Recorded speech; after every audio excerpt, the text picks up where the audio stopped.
ગુજરાત હાઈકોર્ટમાં એક આઈપીએસ અધિકારી સામે આક્ષેપ કરતી અરજી દાખલ કરવામાં આવી છે, જેમાં એવો ઉલ્લેખ કરવામાં આવ્યો છે કે આઈપીએસ અધિકારી તેનો હોદ્દાનો દુરુપયોગ કરી નાણાકીય લેવડ દેવડ મામલે ધાક ધમકી આપે છે। આ પ્રકારના ગંભીર આક્ષેપ સાથે હાઈકોર્ટમાં આ અરજી દાખલ કરવામાં આવી છે, જે બાબતે ગુજરાત હાઈકોર્ટમાં આ આઈપીએસ અધિકારી સામે તપાસના આદેશ આપવામાં આવ્યા છે। ત્યારે કોણ છે આઈપીએસ અધિકારી અને કયા જિલ્લામાં ફરજ નિભાવી રહ્યા છે, જોઈએ આ અહેવાલમાં। નમસ્કાર, હું મયુર મેવાડા, આપ જોઈ રહ્યા છો નિર્ભય ન્યૂઝ। પાટણ જિલ્લાના એસપી રવિન્દ્ર પટેલ સામે ગુજરાત હાઈકોર્ટમાં ગંભીર આક્ષેપો સાથે અનેક અરજીઓ કરવામાં આવી છે। એસપી રવિન્દ્ર પટેલ અનેક લોકોને ડરાવી ધમકાવીને અને દબાણ કરીને ગુના આચરતા હોવાના આક્ષેપ સાથેની અરજી કરવામાં આવી રહી, ત્યારે હાઈકોર્ટે આઈપીએસ અને પોલીસ અધિકારીઓની આકરી ઝાટકણી કાઢી હતી।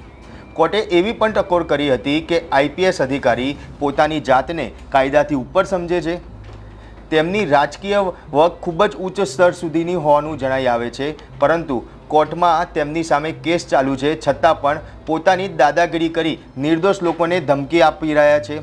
ત્યારે લોકોને એવો સંદેશ ન મળવો જોઈએ કે કોર્ટે તેમની આંખ ઉપર પટ્ટી બાંધી દીધી છે। ત્યારે લોકોને એવો સંદેશ ના મળવો જોઈએ કે કોર્ટે તેમની આંખ પર પટ્ટી બાંધી દીધી છે।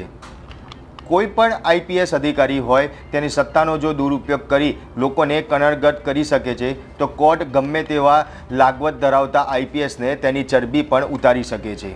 ત્યારે હાઈકોર્ટે ગૃહ વિભાગને પણ એવો સવાલ કર્યો છે કે આવી નિમ્ન કક્ષાના ઓફિસરને આવા હોદ્દા ઉપર રાખવા જોઈએ। ત્યારે હાલ તો પબ્લિક પ્રોસિક્યુશને કોર્ટને ખાતરી આપી છે કે હજુ આ કેસની તપાસ ચાલે છે, આક્ષેપો કરવામાં આવ્યા છે। ત્યારે કોર્ટે આઈપીએસ સામે લાલ આંખ કરતા એવી ટકોર કરી હતી કે હિંમત કેવી રીતે થાય છે લોકોને ફોન કરીને બ્લેકમેલ કરવાની, તેમની સામે પોલીસ ફરિયાદ પણ કેમ પોલીસ લેતી નથી, કેમ આઈપીએસ અધિકારી છે તો તેમની સામે ફરિયાદ ના થઈ શકે। હાઈકોર્ટે ગૃહ વિભાગને એવો સવાલ કર્યો છે કે આવી નિમ્ન કક્ષાના ઓફિસરને આવા હોદ્દા ઉપર રાખવા જોઈએ। ત્યારે કોર્ટે આઈપીએસ સામે લાલ આંખ કરતા એવી ટકોર પણ કરી હતી કે તેની હિંમત કેવી રીતે થઈ ફોન કરીને લોકોને બ્લેકમેલ કરવાની, તેની સામે પોલીસ ફરિયાદ કેમ નથી નોંધાતી।